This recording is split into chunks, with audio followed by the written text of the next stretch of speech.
Continuando con la serie de ejercicios, lo que ahora corresponde es un poco hablar o realizar ejercicios sobre ondas. ¿Ok? Específicamente se va a tratar en este ejercicio el efecto Doppler. ¿Ok? Que es el aumento o disminución de la frecuencia con respecto a la velocidad del observador o la fuente. ¿No? Ahora, el enunciado es el siguiente. Dice, un tren pasa frente a la estación con velocidad de 40 metros por segundo. El silbato del tren tiene una frecuencia de 320 Hz, ¿no? ¿Qué cambio de frecuencia siente una persona parada en la estación cuando pasa el tren? Dice, ¿no? ¿Y qué longitud de onda es detectada por una persona en la estación cuando el tren se acerca? ¿Ok? Entonces, para comenzar, siempre hacemos los datos, ¿no? ¿Qué datos me están dando? Me están dando la velocidad del tren, ¿no? Que sería 40 metros por cada segundo, ¿no? Me están dando la frecuencia del sonido, ¿no? En este caso, sí, ¿no? Porque prácticamente el silbato genera una onda de sonido. Entonces, por eso yo tomo o considero esta frecuencia como la frecuencia de sonido, 320 Hz, el sonido que genera el silbato, ¿ok? ¿Qué me pide en el inciso A? Me pide el cambio de frecuencia. ¿A qué se refiere? La variación de frecuencia cuando el tren pasa. Es decir, cuando el tren se acerca, existe una frecuencia. Y cuando el tren se aleja, existe otra frecuencia. ¿No? Justamente debido al efecto Doppler. Por ende, me está pidiendo ese cambio de frecuencia. Entonces sería una variación de frecuencia. Eso es lo que me está pidiendo. Y mi inciso B, que me dice la longitud de onda. ¿Qué longitud de onda es detectada por una persona cuando el tren se acerca? ¿No? Me pide la longitud de onda. Cuando el tren se... Longitud de onda cuando el tren se acerca. ¿Ok? Eso también me está pidiendo. ¿No? Ahora, algo que también es importante definir, y justamente, bueno, lo haremos primero. Plantearemos la ecuación. Y después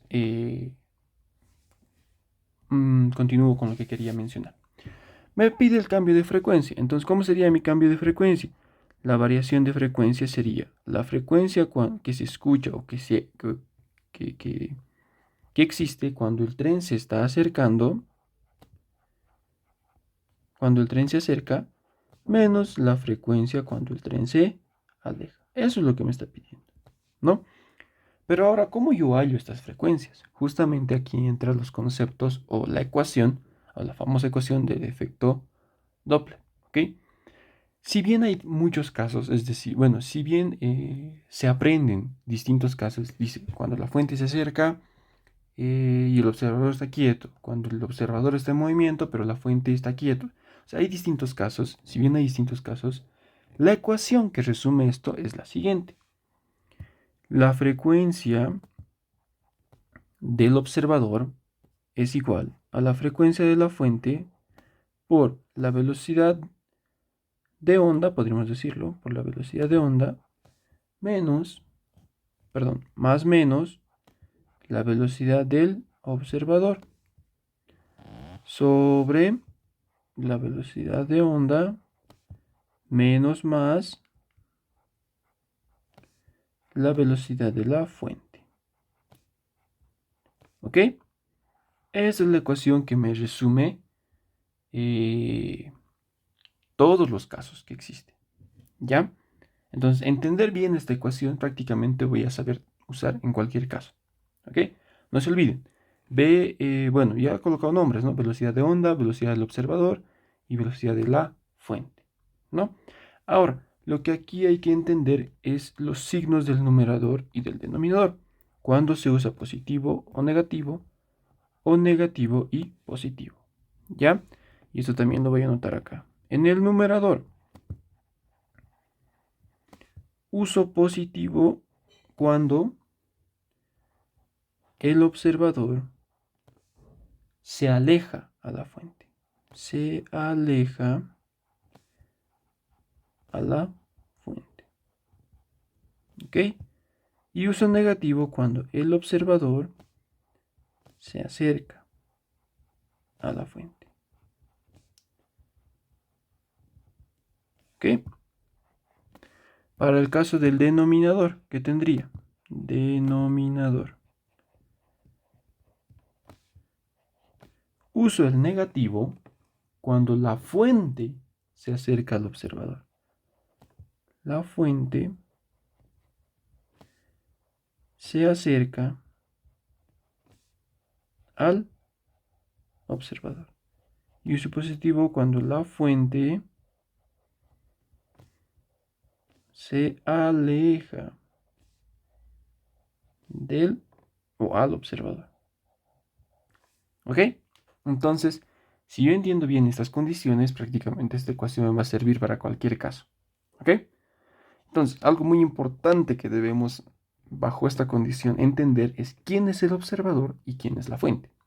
En este caso, en este ejercicio, ¿quién sería mi fuente? El silbato, ¿no? El silbato genera el sonido, pero el silbato, ¿dónde se encuentra? En el tren. ¿No ve? Entonces, la fuente, voy a anotar acá, sería el tren, vamos a decir. Vamos a decir, es el silbato, pero bueno, el silbato que está en el tren. En este caso, el tren directamente. ¿Ok? Y el observador es una persona, ¿no ve? Que se encuentra en la estación de tren. ¿Ok? Entonces, bueno, esto es un poco de teoría. Expliqué un poco de teoría. Pero continuemos. El inciso A, entonces, ¿cómo yo lo resolvería? Bueno, prácticamente yo planteo mi ecuación. La frecuencia del observador cuando el tren se acerca, que aquí sería igual a la frecuencia de la fuente, que en este caso es mi tren, por la velocidad, en este caso, ¿qué sería? La velocidad de onda me pide.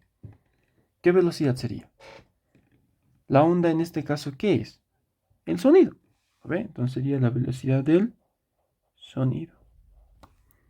Yo coloco aquí más menos. O digo, a ver, bueno, me planteo, ¿qué signo uso?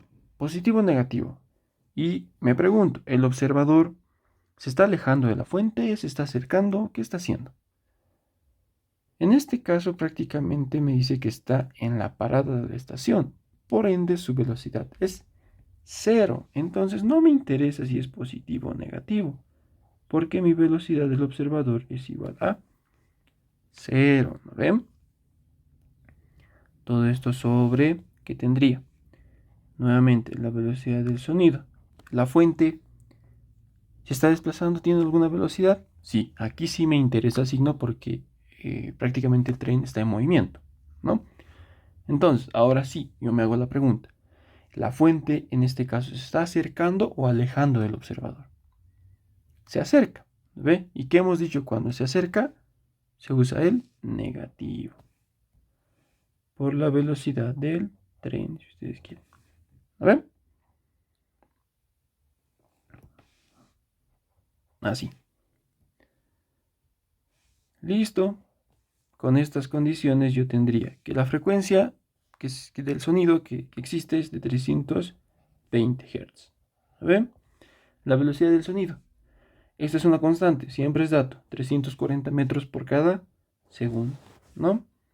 Sobre 340 menos 40, ¿no? Con esto ya tendría la frecuencia cuando se acerca, que sería igual a 362 operando, 67 Hz, ¿no? ¿Qué sucede cuando se aleja? La frecuencia cuando se aleja. La frecuencia, bueno, la frecuencia de la fuente, bueno, la frecuencia del observador va a ser igual a la frecuencia de la fuente por la velocidad del sonido. Por la velocidad del sonido. Lo propio aquí, ¿no? El observador no está en movimiento, entonces no me interesa ni siquiera el signo, porque la velocidad de mi observador es igual a 0, ¿no? Sobre la velocidad del sonido, ¿qué signo utilizo? En este caso, qué está sucediendo? Se estaría alejando, ¿no ve? Mi fuente, o sea, el tren, se está alejando de mi observador. Entonces yo uso un signo positivo. ¿Lo ven? La velocidad del tren. Listo, con esto que tendría 320 por 340, bueno, sí, por 340 sobre 340 más 40, ¿no? Entonces la frecuencia, cuando el tren se aleja, va a ser igual a 286,32 Hz. Finalmente, ¿qué tendría? La variación de frecuencia, o el cambio. Simplemente es la diferencia, ¿no? 362,67 menos 286,32. Y listo, ya tendría mi variación de frecuencia que sería igual a 76,35 Hz. Con eso ya tendría mi respuesta del inciso A, ¿no? Esa sería mi variación. Para el inciso B, ¿cómo resolvería? Es más fácil, ¿no? Uy. Vamos a desactivar esto. Inciso B, ¿qué tendría? Yo digo, ¿qué me pide? La longitud de onda que es detectada cuando se acerca, ¿no? La longitud de onda cuando se acerca, que va a ser igual a mi longitud de onda original, le sumo, le resto. En este caso tendría que restar, ¿no? La velocidad de mi fuente sobre la frecuencia, ¿no? Obviamente de la fuente. Entonces yo tendría longitud de onda cuando se acerca sería igual a la velocidad. Voy a desglosar velocidad del sonido, en este caso es del sonido, sobre la frecuencia